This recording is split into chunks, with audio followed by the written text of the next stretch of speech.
to your Daily 5 for Tuesday, March 26th, 2024. This is the second in my The Internet is Not Free series, where I am talking about my problem with those four words that people often use, which are the Internet is free. Again, usually in talking about something larger, but just that phrase goes around a little bit too much. And I talked yesterday about how the word free is often associated with no cost, which is not correct. And today I want to talk about something that's kind of an extension of that, which is the monetization of people in general.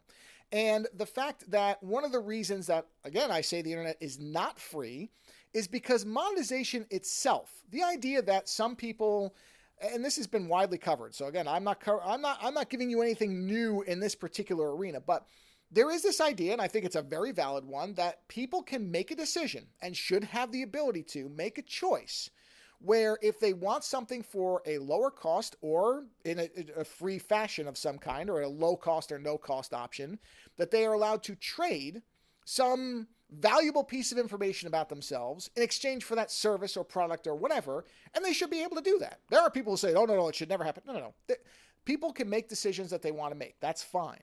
And there is a definite benefit in that can subsidize. That's a really important word. I pointed this out yesterday. It's a really, really vital word in all of this, is there is going to be some subsidy somewhere for anything that you ever encounter. Any service you use, any product, any app, if it's free or not, the subsidy is either in you trading some type of valuable currency for it, or somebody else will, or they're taking something about you and turning it into a currency. So it's always being subsidized. Again, nothing is free.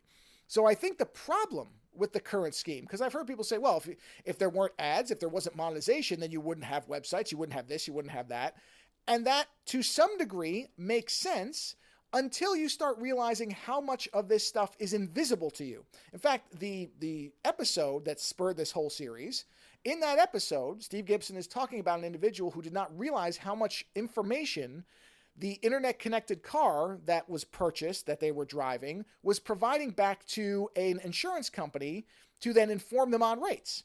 There was nothing, it was no doubt buried in some type of small legalese within either the contract to buy the car or something that was signed. I'm sure it's there somewhere legally. It would have to be, you would think. Although I shouldn't assume that, because if people don't read something, they might never know something wasn't there if they're not actually looking for it. But let's assume it was, and the person agreed to it, but it was not obvious, it wasn't clear, and this person was very upset when they found out that this information was being collected.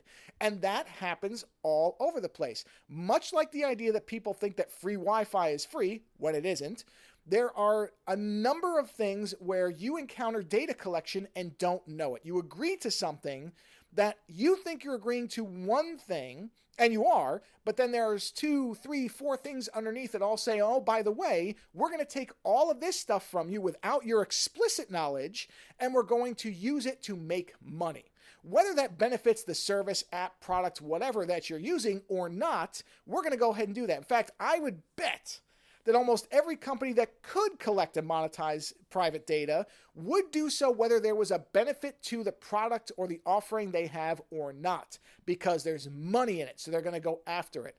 And so again, when people say, well, without ads, using an ad blocker means you're going to hurt the website that you're enjoying for free. No, it's not free. It's being monetized, and that's fine. I have no problem with paywalls, all the rest of it. People should be aware that things have a cost. That was my point yesterday, and that's really my underlying point today, is people need to understand that these things do have a cost. Again, I don't like the phrase the internet is free, because it lets people think they can just consume things without there being any type of cost to them. And that same thing comes into monetization. It's not me saying that monetization shouldn't exist. I'm not saying ban all monetization, but it should be clear to users what costs are and when monetization is being done and how it's being done. And they should have the option, and that may involve them having to pay for something, to say, no, you don't get any of my stuff, because we know that there are paid options where data is still collected and still monetized and still sold off. And there is something fundamentally wrong with that.